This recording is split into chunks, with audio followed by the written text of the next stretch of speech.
Is democracy fragile and easily destroyed, or flexible and resilient? We may be about to find out. The planet heats, the clock ticks, and with each increase in temperature, world harvests shrink, famines loom, and fire and flood impact millions. When a government fails to deliver basic necessities, the result is either the toppling of power or a brutal crackdown. So says history. Democracy by Margaret Atwood. Imagine a circle. At the top is totalitarianism. At the bottom is chaos.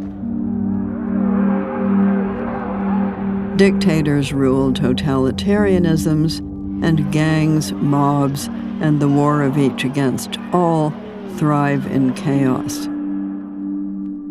Through the middle of the circle is what we might call the temperate zone.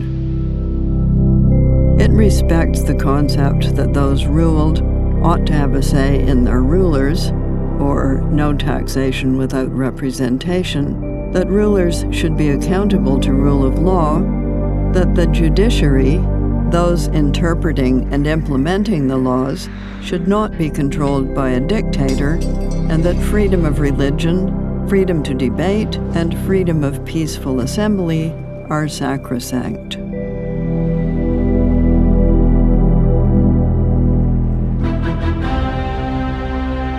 From the temperate zone, there's an arrow going up to totalitarianism on the political right and one on the political left. You can get there either way.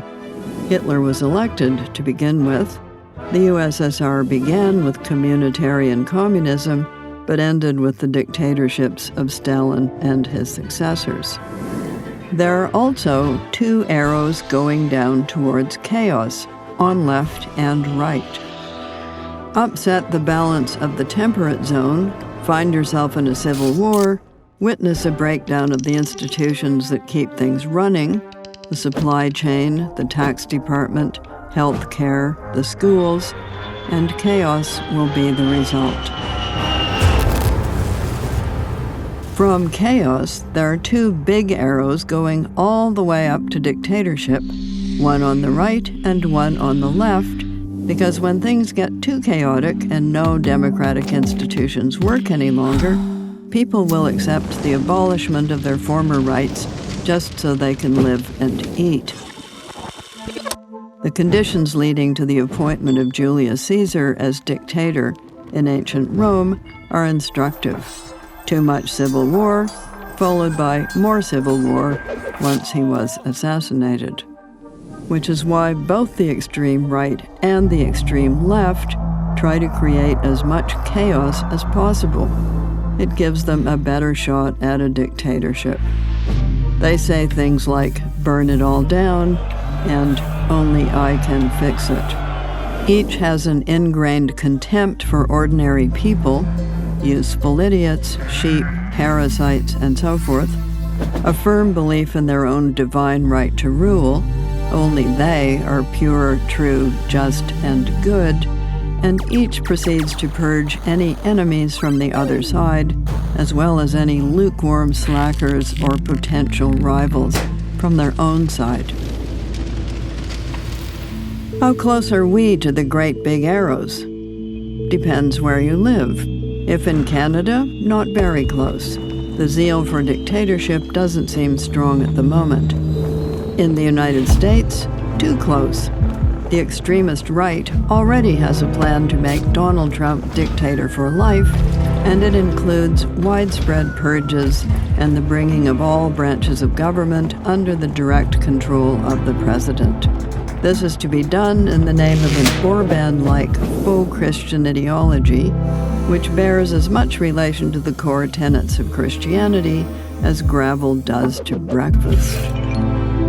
Those working to enact this plan will attempt to weaken or abolish as many democratic institutions as they can, so they can say, look, democracy doesn't work, it's broken. You'd almost think these folks want to destroy their own country. What is the antidote?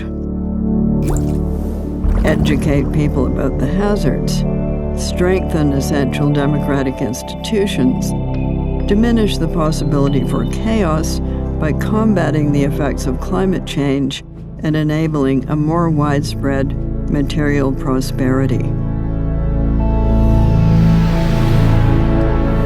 Call the bluff.